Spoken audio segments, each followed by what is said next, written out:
argumente për dy çështje të cilat janë në duart e sistemit të drejtësisë, për vendimin që ka dhënë sot apeli gjykokos për pezullimin e Belinda Ballukut, por edhe për çështjen e Erion Veliajt, për të cilën sot ka nisur dhe seanca e parë në themel. Kam në lidhje kolegun Armand Bajrami. Armand, të përshëndes. E nisi me çështjen e zonjës Balluku, meqense edhe kemi diskutuar gjatë ditës sot me vendimin edhe të socialistëve për imunitetin e saj. Kështu që cili është vendimi i apelit të gjykokos? Bruna, gjykata e posaçme e apelit ka shqyrtuar ditën e sotme një ankim të bërë nga ish-zëvendës kryeministrja Belinda Balluku sa i takonte masës së sigurisë pezullim nga detyra caktuar ndaj saj nga ana e gjykatës posaçme. Kjo kërkesë, ky ankimim i zonjës Balluku nuk ishte shqyrtuar në 18 dhjetor në gjykatën e apelit, në të njëjtën proces ku gjykata e apelit konfirmoi masën tjetër të saj të sigurisë atë të ndalimit të daljes nga vendi, pikërisht prej faktit se në ato kohë, pra në fund të dhjetorit të vitit shkuar, teksa u paraqit para gjykatës apelit ky ankim i zonjës Balluku, në të njëjtën kohë ishte bërë paralelisht ankimi nga ana e kryeministrit Rama dhe qeverisë, Këshilli i Ministrave në kushtetuese, sa i takonte pra legjitimitetit, kushtetueshmërisë nëse një gjykata e posaçme mund të pezullonte apo jo një ministër nga detyra. Dhe referuar faktit se në ato kohë çështja ishte në diskutim në gjykatën kushtetuese dhe se ishte shfuqizuar madje nga ana e gjykatës kushtetuese përkohësisht masa e marrë nga shkalla e parë ndaj zonjës Balluku, u vlerësua të pezullohej aso kohë nga apeli dhe të shqyrtohej ditën e sotme. Ditën e sotme, edhe pse në një dritë të re, ku zonja Balluku nuk gëzon më, nuk ka më detyrën e ministres së infrastrukturës dhe energjisë dhe as të zëvendës kryeministres, gjykata e apelit sërish vendosi të lërë të pandryshuar masën e caktuar ndaj saj nga shkalla e parë, sa i takon gjithmonë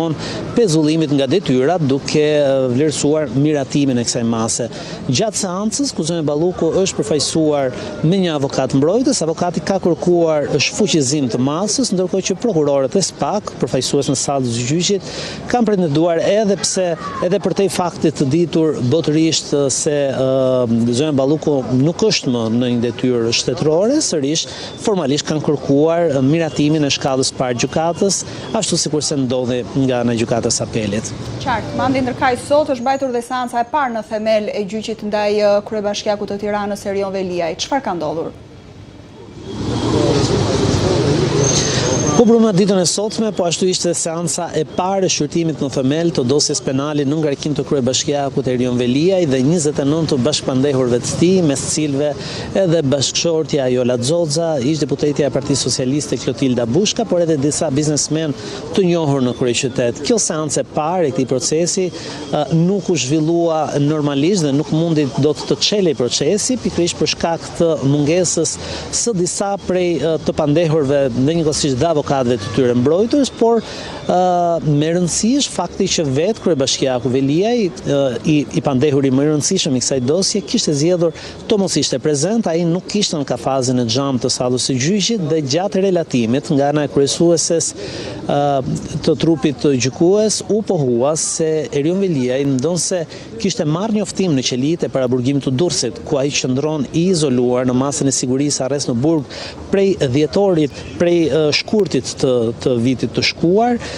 kishte pohuar se nuk paraqitet në seancë me pretendimin se nuk kam seancë paraprake. Mëtej në sallën e gjyqit gjykata nuk mundi të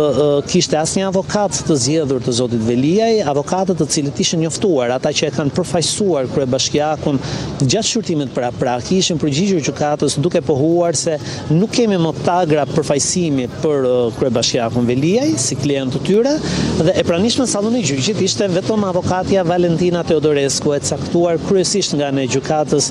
në seancat e fundit të shqyrtimit paraprak të kësaj dosje, e cila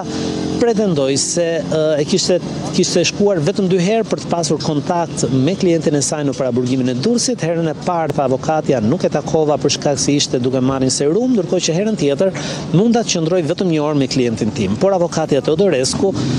ripërsëriti edhe një herë kërkesën e zotit Veliaj të thënë në vijimësi gjatë shqyrtimit paraprak të tij se klienti i saj, sipas avokates Teodorescu, nuk ishte në dispozicion të gjitha aktet e dosjes dhe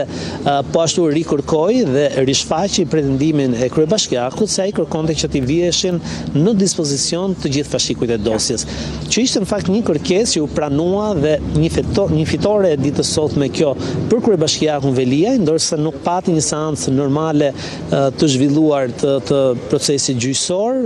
pas tërheqjes në dhomën e këshillimit, edhe për të verifikuar qoftë sa i përket pranisë palëve, mundësisë për të vijuar ose jo procesin, gjykata vlerësoi se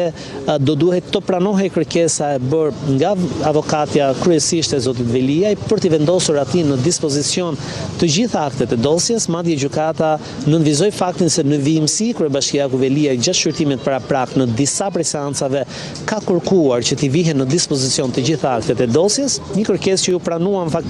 edhe pse nuk ju pranua asnjëherë në të njëjtën formë nga ana e gjykatës paraprake, që ai konsideroi si të njohur atë me gjitha aktet e dosjes. Ditën e sotme, treshja pra që do të shqyrtojë dosjen në themel,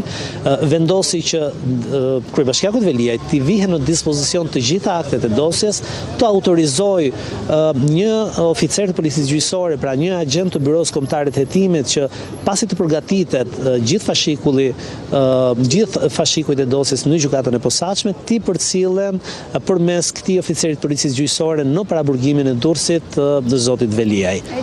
Mirë. Mandit falenderoj shumë për gjitha detajet që na përcolle lidhur me këto dy çështje. Një hapësirë publicitare, rikthehemi pas pak me një bisedë në studio.